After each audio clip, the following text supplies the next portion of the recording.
My fiancé said, delete all your female contacts, I don't trust them. I said, done. Then I deleted her number too and started fresh. She found out when her calls started going straight to a disconnected message. Original post I, 28 male, was responding to a work email when Lauren, 26, went through my phone. We'd been engaged for 6 months, together for 3 years. Lauren, who's Monica? Me looking up from my laptop. My project manager, why? She texted great job today with a smiley face. That's flirty. That's professional feedback. We closed a major client. At 7 p.m.? Seems inappropriate. This wasn't new. Lauren had been getting progressively more jealous since our engagement. Every female contact was a threat. You know what? I'm done with this. Delete her. Delete my project manager? I need her number for work. Fine, then I want access to all your messages with her. Lauren, this is getting ridiculous. What's ridiculous is my fiancé keeping secrets. You know what? Delete all of them.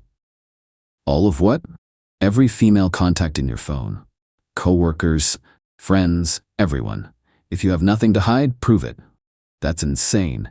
I have female colleagues, cousins, my dentist. It's them or me. I refuse to marry someone I can't trust, and I can't trust you with other women's numbers. The ultimatum hung in the air. 3 years together, wedding venue booked, deposits paid, me. Every single female contact? Every single one, or we're done. I stared at her, the entitlement, the absolute certainty she could control my entire social and professional network. Okay, really? You'll do it? Me right now, watch me. Pulled out my phone, started with Monica. Delete, my sister, delete, my female cousins, delete, college friends, delete, the woman who cuts my hair, delete. Lauren watched, smiling wider with each one. See? Was that so hard? This is what trust looks like. Almost done, just one more. Who? You. Deleted her contact, then blocked her number for good measure. What? That's not funny.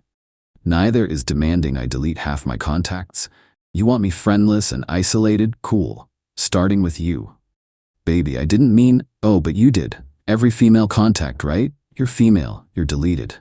Stood up, grabbed my laptop and keys. Where are you going? We need to talk about this. Me, can't. You're not in my contacts anymore. No way to reach me. Left her standing there, mouth open. Drove to my buddy Trevor's place. Changed my phone number that night. Complete fresh start. Update 1 week later. The meltdown was epic, according to mutual friends. Lauren tried calling me approximately 200 times that first night, all straight to number cannot be completed as dialed. She didn't know I'd changed numbers entirely. Then came the social media bombardment. Messages on Instagram, Facebook, LinkedIn, even my dusty Twitter account.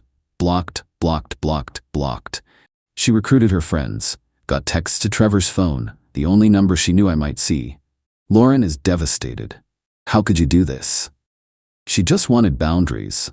You're throwing away 3 years over nothing. Trevor, absolute legend, responded to each with, new phone who dis. But Lauren wasn't done. She escalated. Day 3, showed up at my office. Security called up. Security, Mr. Rodriguez? There's a Lauren Summers here? Says she's your fiancé? Me, I don't know anyone by that name. Please have her removed. She's quite upset, sir. Should we call the police? Me, only if she won't leave voluntarily. She left, but not before making a scene in the lobby about abandoned fiancés and heartless men. Day 5, the guilt trip package arrived at Trevor's. All our photos, the engagement ring box, empty, she kept the ring obviously, and a 10-page handwritten letter. Choice excerpts. I only wanted you to choose me over them. This is your fault for making me feel insecure. I'll forgive you if you apologize and get therapy for your commitment issues. The delusion was astronomical. She needed me to delete everyone, but I had commitment issues? Trevor read it out loud after a few beers. We laughed till we cried. But the best part, I started getting messages from the women I'd deleted. My sister called Trevor. Why did Alex delete me? And change his number? Is he okay? Explain the situation. She was pissed. Sister, she made you delete family? That psycho. Word spread. Every woman I deleted, coworkers, friends, family, heard the story. The unanimous response? Dodged a bullet, bro. Monica, my project manager, was especially vocal. Monica, via company.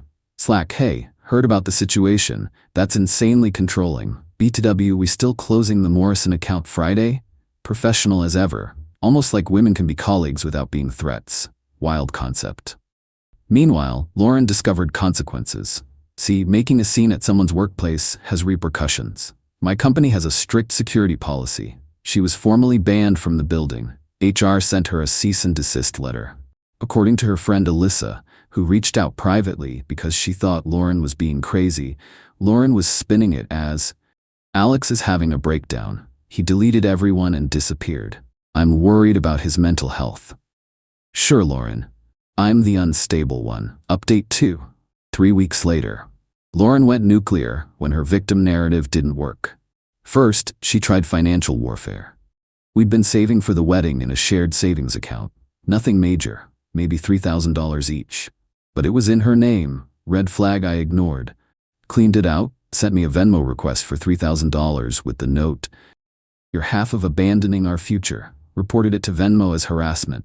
Declined the request. She tried 5 more times with increasingly unhinged notes, emotional damages, wasted time compensation, therapy costs for your cruelty. Then came the smear campaign, posted on Facebook about her abusive ex who isolated himself and blamed her.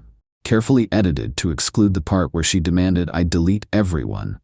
The comments were mixed. "So sorry, hun? He sounds toxic." Wait, why did he delete everyone though? "Lauren, didn't you brag last month about making him cut off female friends?" That last comment? From Brittany, her own cousin. Lauren deleted the post within hours, but the absolute peak entitlement came when she contacted my employer directly. Got called into HR. My stomach dropped. HR rep, "Alex, we received a concerning email about your personal life affecting work." Me, from Lauren? "You know about this?" "She's my ex-fiancée. I ended things 3 weeks ago. She's been harassing me since." Reading from her screen. "She claims you're having a mental health crisis, deleting contacts, acting erratically, says she's concerned about your client relationships. I changed my phone number after a breakup. That's it." "She also claims you're involved with Monica?" "My project manager? Absolutely not." She included screenshots of Monica's great job text as evidence of an affair. I actually left. Showed HR the cease and desist letter they'd sent Lauren. "Oh, she's the lobby incident. Yeah, this is clearly harassment. We'll handle it." They sent Lauren a formal letter threatening legal action if she contacted anyone at the company again. Also notified building security at our other locations. Lauren's response? Tried to get me fired from the client side. Emailed Morrison Corp directly, claiming I was unstable and unfit for professional relationships. Backfired spectacularly. Morrison's legal forwarded it to my company's legal. Now she had 2 major corporations threatening restraining orders. But here's where it gets satisfying. I'd been documenting everything.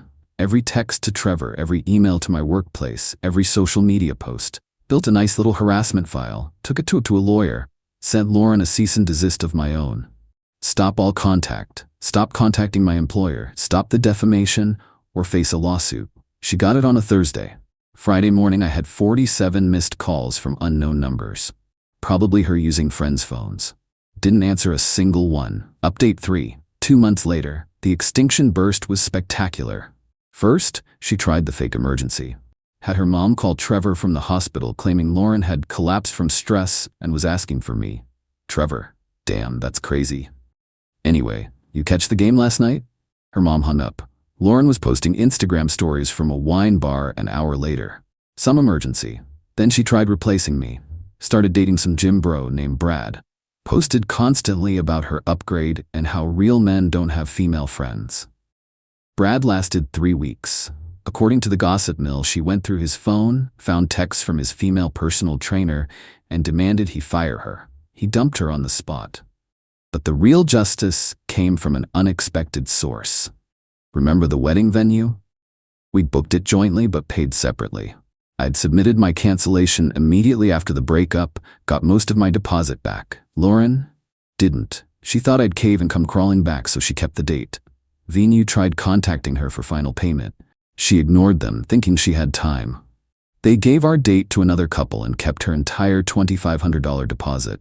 She lost her mind. Tried to blame me. Posted about how I stole her wedding venue. Girl, I canceled my half. You chose to let it default. The comments were brutal, so you kept the venue thinking he'd come back? Delusional?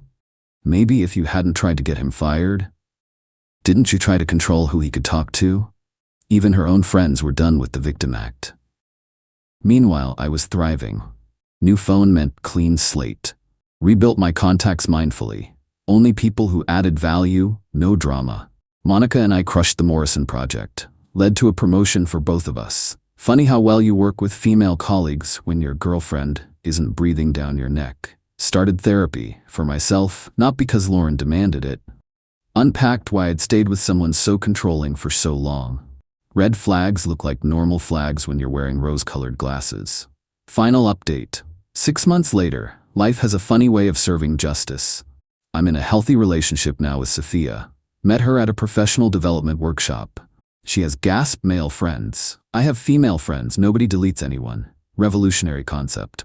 Lauren, on the other hand, ran into her friend Alyssa at a coffee shop last week. She spilled all the tea. Lauren's banned from 2 corporate buildings, mine and Morrison's.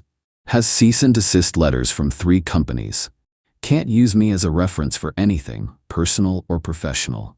The wedding venue is suing her for the remaining balance since she never officially canceled. But the ultimate karma? She's dating someone new. Demanded he delete all his female contacts on their 3rd date. He laughed, thinking she was joking. When she insisted, he asked if she was the crazy chick who tried to get her ex fired for having female coworkers. Apparently, our story made rounds in the local professional community. She's become a cautionary tale. Don't date crazy Lauren is literally a thing people say. She had to change gyms because Brad told everyone. Changed hair salons because my sister goes there and told her stylist. Can't go to certain restaurants because waitstaff from my company happy hours recognize her as lobby meltdown girl. Self-imposed social exile. You love to see it. The ring? She tried to sell it. Pawnshop offered her 30% of what I paid. She kept it out of spite. Probably wearing it on a chain, telling people her ex wasn't ready for commitment. Alyssa showed me Lauren's latest Instagram. Private now, way fewer followers. Bio says, rising from the ashes and no longer accepting applications. Translation, nobody wants to date the woman who demands you delete half your contacts. Me? Sophia and I are planning a trip next month. Both of us have friends watching our places. Some of those friends are checks notes of the opposite gender. Somehow, neither of us has spontaneously combusted from trust. Funny thing about demanding someone delete all their female contacts, you're basically admitting you know you can't compete. That you're so insecure, your only option is elimination.